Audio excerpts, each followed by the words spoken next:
আপনারা জানেন আসন্ন 31শে মে বাংলাদেশে পোশাক শিল্পের একটি গুরুত্বপূর্ণ নির্বাচন আছে। সেই নির্বাচনে আমরা আবুল কালামের নেতৃত্বে একটা প্যানেলে অংশগ্রহণ করেছি। সেজন্য গুরুত্বপূর্ণ সভা শুরু হয়ে গেছে। সেজন্য আয়োজনকারী অনেক বক্তা বক্তব্য রাখতে পারেন নাই। সেজন্য আমি ব্যক্তিগতভাবে বিশেষ করে ধর্ম সেক্রেটারি এবং রফিক মোজাম্মেল এদের কাছে দুঃখ প্রকাশ করছি। প্রিয় বন্ধুগণ, বক্তব্য স্পষ্ট,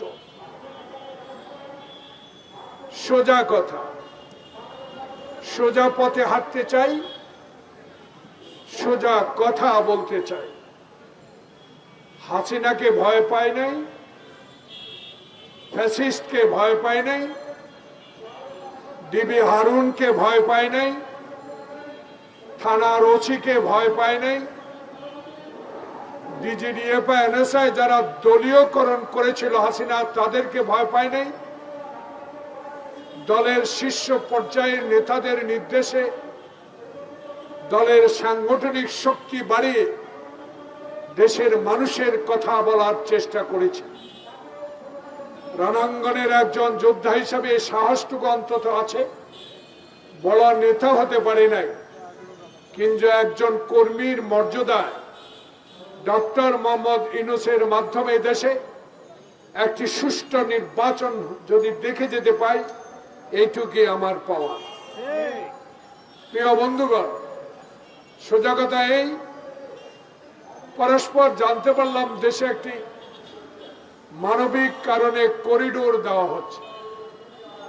পত্র পত্রিকায় দেখতে পেলাম রাজনৈতিক বিশ্লেষক যারা, তাদের মুখে ইউটিউবে অনেক কথা শুনতে পেলাম।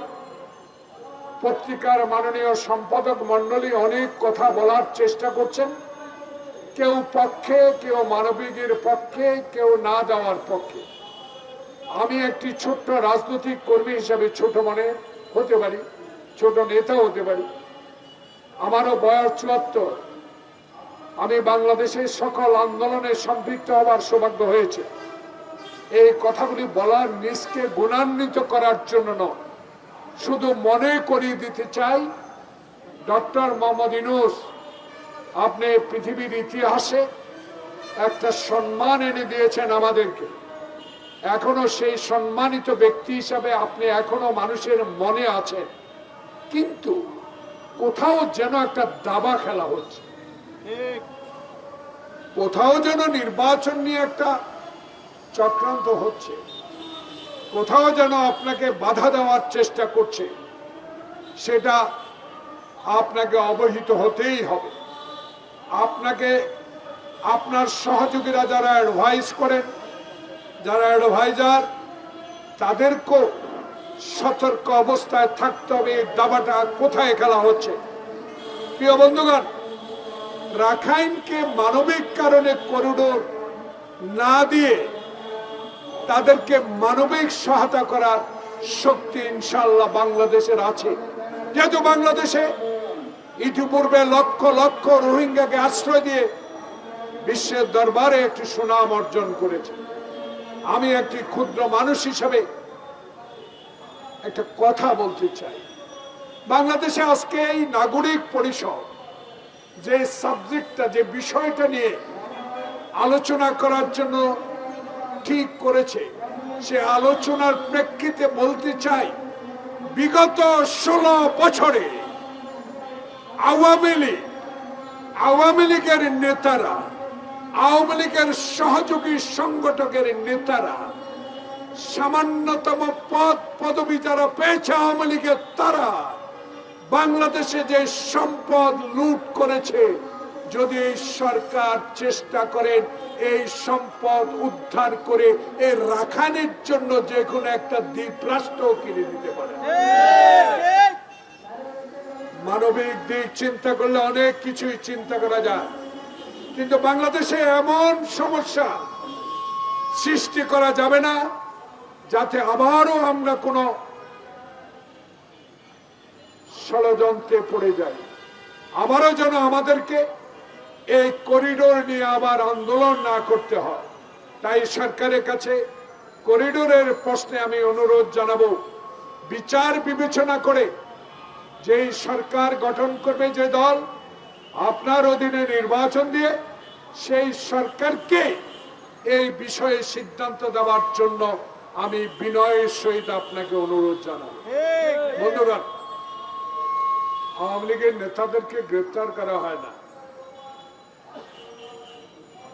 পরস্পর পত্রিকায় মানুষ বলা শুরু করেছে, আইজিপি থেকে শুরু করে, খুব ভদ্রলোক মানুষ, ডিএমপি কমিশনার থেকে শুরু করে সবাই বলে মামলা নিতে দেখে শুনে নেবেন এবং গ্রেপ্তার করতে খুব সাবধানতা অবলম্বন করবেন। অবশ্যই হাসিনার মতো করতে চান না, আপনাদেরকে ধন্যবাদ। কিন্তু বিষয়টা হলো, যেদিন এই গণতান্ত্রিক আন্দোলনে বাংলাদেশ জাতীয়তাবাদী দলের সকল পর্যায়ের নেতাদেরকে বিনা কারণে, বিনা মামলায়, বিনা অজুহাতে মায়ের সামনে, বউয়ের সামনে, ছোট্ট শিশুর সামনে বিনা ওয়ারেন্টে যারা গ্রেপ্তার করেছেন, যাদের দেশে যারা গ্রেপ্তার করেছেন তারা এখনো বহাল তবিয়তে বাংলাদেশে আছে।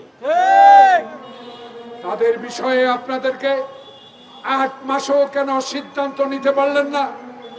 শুধু সংস্কার, দিন দিন সংস্কার কমিশন করে সময় ক্ষেপণ করে আসল উদ্দেশ্য নির্বাচন, যেই নির্বাচনের মাধ্যমে বাংলাদেশের গণতান্ত্রিক শক্তি জনগণের ভোটে ক্ষমতা এসে এই সকল সমস্যা নিরসন করবে, তাদেরকে নির্বাচনের মাধ্যমে ক্ষমতায় আসার বিলম্বিত কেন করা হচ্ছে?